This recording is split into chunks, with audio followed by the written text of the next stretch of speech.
What is going on, guys? We are filming the 2025 In The Bag video. Just a little brief Happy New Year's, everybody. I know I don't film that often. I know I don't have many subscribers, but thank you to those who do subscribe. Um, if anybody's watching this, please subscribe. I created this channel to show my powerlifting career through my injury. So my first series was Road to 200. I was 235 pounds. I was moving some good weight, hurt my back, and just not properly warming up, not having guidance, real coaching in powerlifting. So I got an injury. That injury has been going on since that happened in March of 23, March, April, whatever, and has been severely bad up until I would say, I don't know, August of 24. So, yeah. Um, and ever since it's been up, downs, up, downs. I'll feel great. Then I'll be stretching one night or I'll sleep the wrong way and I'm out for a couple days. I'm out for a week. But forward progression, I've been going to the chiropractor. Since I've been home, I'm on winter break. I actually just started winter classes yesterday, a data analysis. But let's get into the lifting portions. So, just to briefly go over my old equipment, I used to use Notorious Lift slippers, these flimsy little things, not much wide toes. This is what I just started off with. For powerlifting equipment, before that I used Converse, Vans, um, whatever. These were all right. When these were the only things I knew besides Converse or Vans, I thought they were the best thing. Then I delved into my upgrade is the Advances 1.5s. They came out with 2.5s, I believe, maybe even 3s. I have used these a lot, and I haven't need to upgrade them. There's no wear and tear on them. I don't know if you can really see them that well because they're black. But they're great. These are the best lifting shoes. Oh, maybe I do have some wear and tear now. All right, take that back. After a year, there is one stitch that is out. I shoved these in my bag too. These are great. I use them for deadlifting now. I squatted with them up until the summer. So, um, in April of 24, so last April, I stopped powerlifting. I just did machine work because I was in so much pain that I was kind of sick of it. So I wanted to lift without taking pressure off my back. And this summer I dropped down to 160 pounds. I had mental health issues. I said that in my last video. Um, and I'm on track. I'm 189 pounds right now. I'm feeling great. I'm feeling strong. And then other than that, my old equipment, which I still use these occasionally. Oh God, there's hair all over them. My Tough Wrap knee sleeves, I got these back in 2021. These are pretty good. They're decent. There's no really anything to them. I use these on my secondary days because I'm not moving heavy weight. It's pretty lightweight. For a long time, actually, for about 12 weeks, I haven't used knee sleeves. I stopped to kind of like see my natural strength. Didn't use belts that often, and it was going good. And then everything started to slow down again. And then other than that, my old equipment would be my Inzer Forever lever belt, which was great while it lasted. I was kind of just sick of the adjustments. My first ever belt, also Inzer. This was custom at the time. Both these belts are from the 1980s. I got them off my father. And then my first SPD belt, extra large buckle, 13 millimeter. The Inzers were 10s. And then my current belt, SPD large. Obviously, when I cut down from 235 to 160, I was actually sitting comfortably for a while around like 182 for a long time, and then I got down to 160. I couldn't fit in the XL anymore, so I got the large. So over the summer, when I got back into powerlifting, my form and technique kind of were out the window because I didn't powerlift for so long. So I switched away from using these on all my lifts, squat, bench, and deadlift. And I had these heels, do-ins, that were great for the time being. I had to remove the laces. I didn't like the laces, but I don't know. I wasn't really ecstatic about this. It felt soft. I didn't feel sturdy in them. But for a first time shoe, these were great. These were my first heels, my first squat shoes ever used. I used them 3 times. After my first competition, I tried to use them, didn't like them. After my, after every competition, I've tried to use them for a bit, and I just didn't like them. I didn't get into it. But after being out from powerlifting for a while, and using these the first thing, or actually 2 weeks into training, it was more comfortable because I wasn't used to squatting at all anymore. Because out for so many times, your body forgets slightly. I had the muscle memory, but it took a couple weeks. So these were great. And then obviously, actually, at most positive, I showed it in my last video. I got the TYRs, L1s, I believe, T1s, L1s. These are great. I love them. These are just the basic ones. 200. These aren't the new ones. These aren't the $350 or $340, whatever they are, ones. These are fantastic. I love them. I accidentally bought 2 pairs of them. One's a 10.5, one's an 11. I'm trying to sell these ones. These are the 10.5, so I've never worn them. Trying to sell them. As you can see, there's dust all over this box, which is kind of gross. Ugh. I don't know if you just saw all that. But yeah. And then I have SBD wrist wraps, the Momentum ones when they came out. But I don't use wrist wraps anymore. I'm more comfortable without them. I found that out real quick. When I started getting the heavier weight and then putting on a wrist wrap, it would be uncomfortable for me.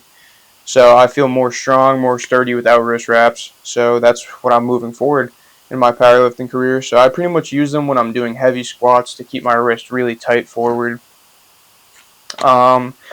Next would have to be my Ergo Pros. I had these for 2 years. Excuse me, I just burped into the microphone. I had these for 2 years. They were great at the beginning. Excited to have a stiff sleeve and upgrading from my tough wraps. As you can see, they were great. I hit a 20-pound PR the first lift I had them. I went from, back then it was 365 to 385 within my first lift in them. They were great, but then I noticed that my squat progression wasn't much when I started, like when I used them often. Because I didn't even use them for my secondary days. I didn't use these yet for a long time. I just always used these, and I noticed that my squat progression kind of went down, and I was relying on these so much. So that's why I went knee sleeveless for a while, up until I talked to my buddy Santa Kilos. Go check out his YouTube channel, and he had the SBD powerlifting knee sleeves, and he said he loved them. So I got them. SBD, I'm the president of a university powerlifting team, powerlifting club, and SBD has reached out and gave clubs that want it a program, which is 20% off bulk orders. So with that, I got the SBD knee sleeves, and I love them. I've been using them. I actually just hit a big 180 kilo squat after 3 sets of doubles at 95% of my max capacity, and then being able to go a little bit over my max capacity for my last block, going from 170 kilo. A 5 kilo jump, so it's roughly 10 pounds. But that is not really a PR per se, because I did it after 3 sets of doubles at 95% of my capacity. I was exhausted and went for it. I probably had 185, 190 in the tank. Not 190. I can assure you for that. I'd say probably 185, 187.5 at best. So I think these are the best knee sleeves, the powerlifting knee sleeves. If you want stiff sleeves, go for the Ergo Pros. But I've heard that a company called, I want to say Helix, has like it's a stiff sleeve, but it has the SBD stitching, and I heard those are like secretly the best on the market. But I had the discount code for that, so I thought, well, might as well. I'll probably use these in the future at some point again. But once again, I'm not about it. I'm not about the stiff sleeves. I don't like the feeling of it bunching up behind my knee. So I got the SBDs, allows me to sit more naturally while still having all that support, and I can actually develop my muscles because I'm not relying on extra 20 pounds of load here. So yeah, that's my in the bag. Everything's been improvements. Other than that, minor. I got new Beats Studio Pros. I don't really listen to music while working out. At most, I just wear them at specifically my school gym. So I try and get people not to come up to me and talk to me. Um, but I am a talker, so I try and avoid the best a lot to not talk because other than that, I'm on average I'm at a gym for about 3.5 hours. I could probably get my workout done in probably an hour 45 if I didn't talk. So that's a lot. um, but that's my in the bag for 2025.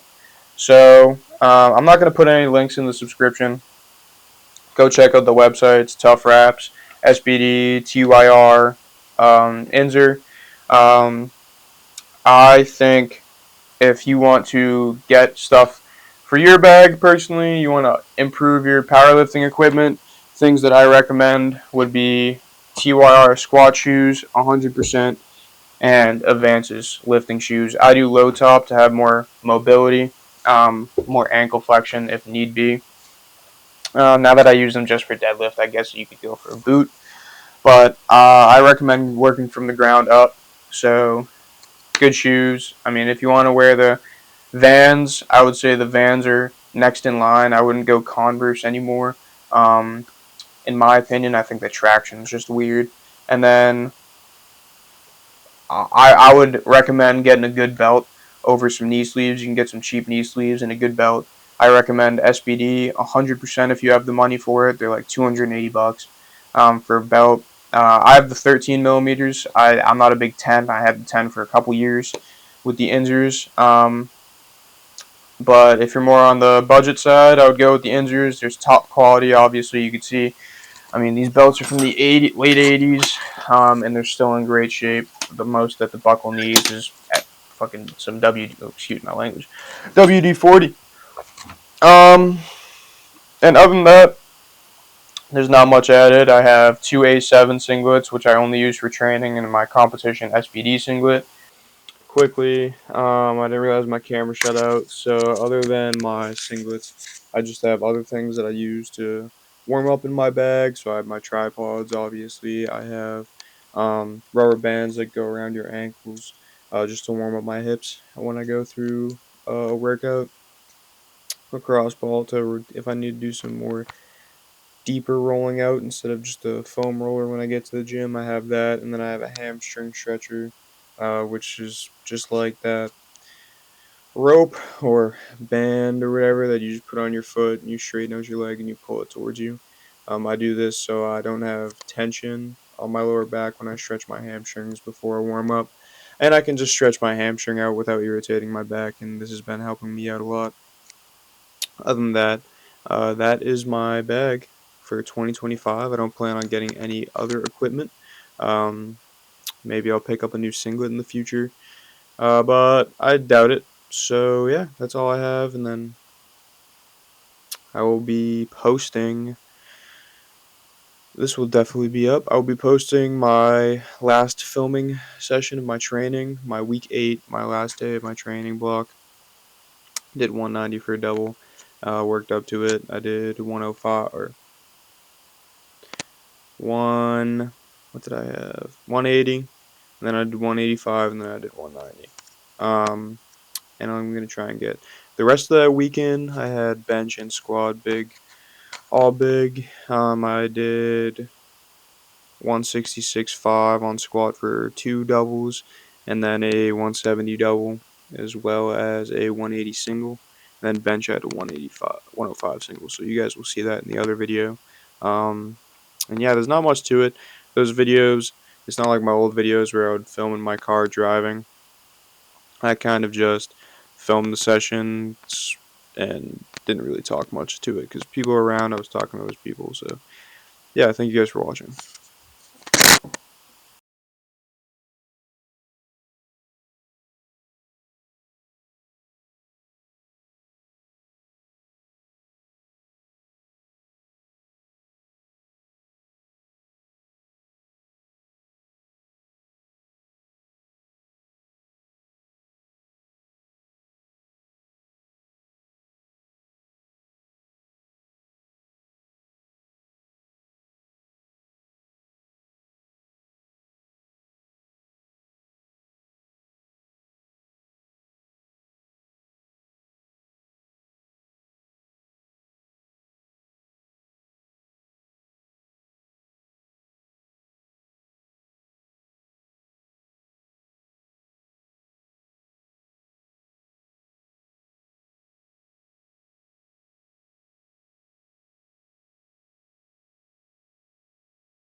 Um,